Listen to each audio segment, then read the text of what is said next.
Stompin' at the Savoy, How Chick Webb Became the King of Drums, a literally cultured read aloud, written by Moira Rose Donohue and illustrated by Freeman.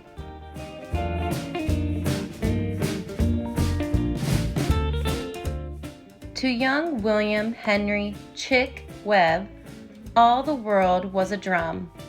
He tapped rhythms on iron railings, tinkety-tink. He slapped rhythms on marble steps, thwappity-thwap.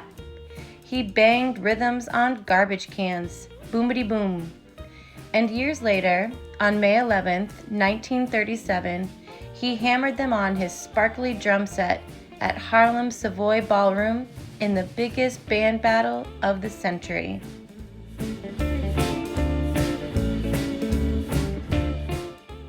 William was born sometime in the early 1900s in East Baltimore, Maryland. He had challenges from the time he was very young. William had an illness that affected his spine, and one day he had a bad accident. He spied his grandmother coming down the street.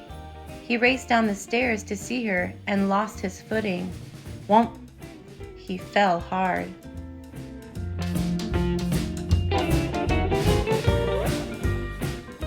William needed an operation. Afterward, the family doctor told his mother to get a drum set to strengthen William's arms. But his mother couldn't afford drums. She couldn't even afford drumsticks.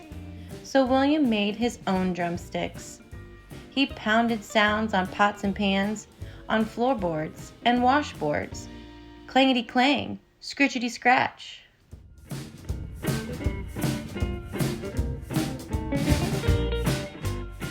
William grew up with a hunched back.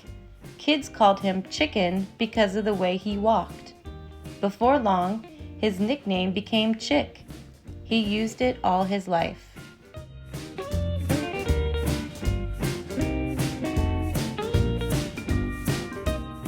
Chick was 9 or 10 when he started selling newspapers. Before long, he was able to buy real drumsticks. If paper sales were slow, Chick beat out his music on whatever was nearby. He twirled his drumsticks and flipped them in the air. People stopped to watch. Sometimes they tossed him spare change.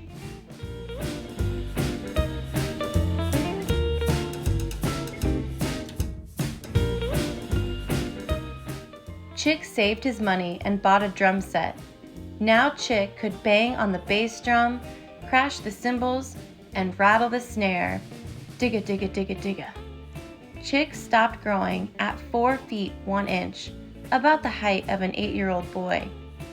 But being small didn't stop him from making a giant sound. He just needed a taller chair and a higher bass pedal to do it.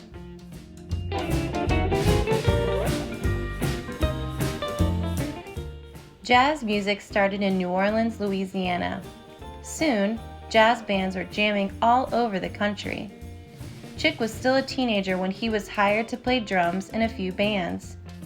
That's how he met the famous band leader, Duke Ellington. Duke saw how good Chick was and told him to start his own band, but Chick wasn't ready.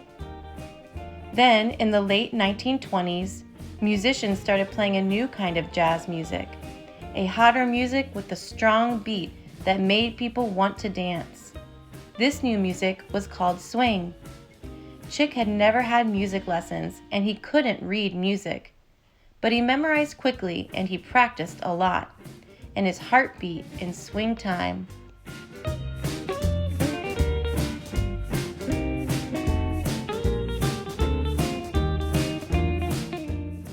This new music was just right for Chick. He decided to follow Duke's advice and form his own swing band. But Chick was a picky bird. He wanted only the best musicians for his band. Once he found them, he and his band were touring the country. That's how Chick happened to hear about a girl with a satiny, smooth voice. Her name was Ella Fitzgerald. The moment Chick heard Ella, he hired her as the band's lead singer. Being small didn't change the size of Chick's dreams. "I got to get to the top," he said. And in 1937, he was almost there. He and his band played at the glamorous Savoy ballroom on most nights. Some called him the Savoy King.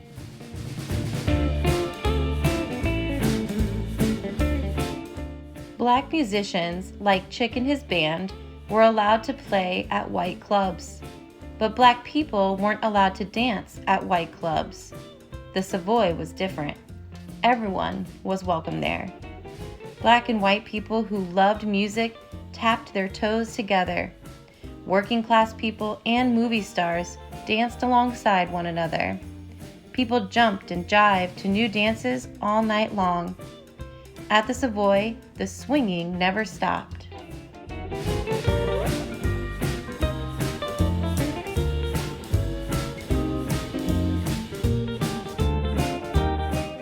In those days, live band competitions were the trend. Chick loved band battles, probably because he almost always won.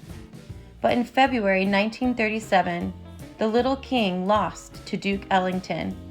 Chick slipped off the bandstand. "I can't take it," he said.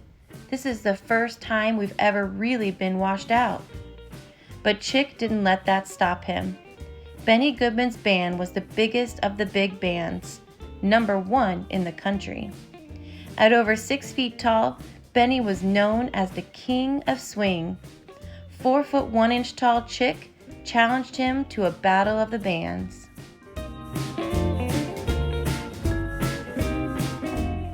Benny had some rules for the contest. The bands would play the same songs. Benny's band would play first, and on the bigger of the 2 bandstands at the Savoy. Chick didn't mind. He knew his band could play on any bandstand, but could his band beat Benny's? That night, 4,000 people crowded together on the dance floor. Reporters from music magazines were there too. The air shimmered and sizzled with electricity. And outside the Savoy, on Lenox Avenue, another 5,000 people jammed together, waiting to hear who won.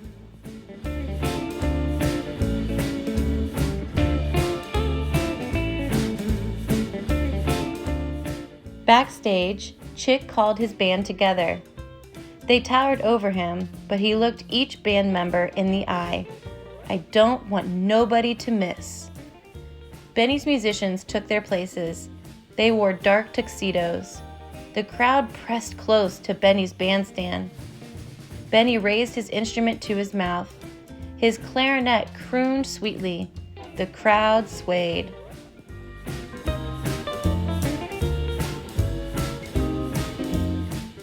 Then Chick's band, in white tuxedos, took a turn.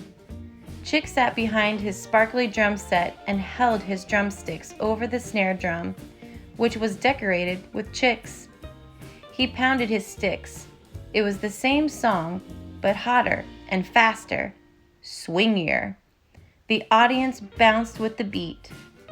Back and forth the bands played, songs like "Don't Be That Way" and "Stompin' at the Savoy." Gene Krupa was Benny's star drummer. That night, he played his drums so hard, he broke a drum head.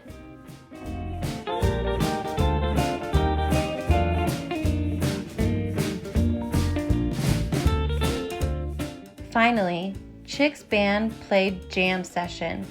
Chick pounded louder and faster than a speeding train. His hands were a blur. Diggity, diggity, diggity, dig. Benny's band just shook their heads in disbelief. Gene stood up and bowed his head to Chick. "Chick Webb had cut me to ribbons," he said later.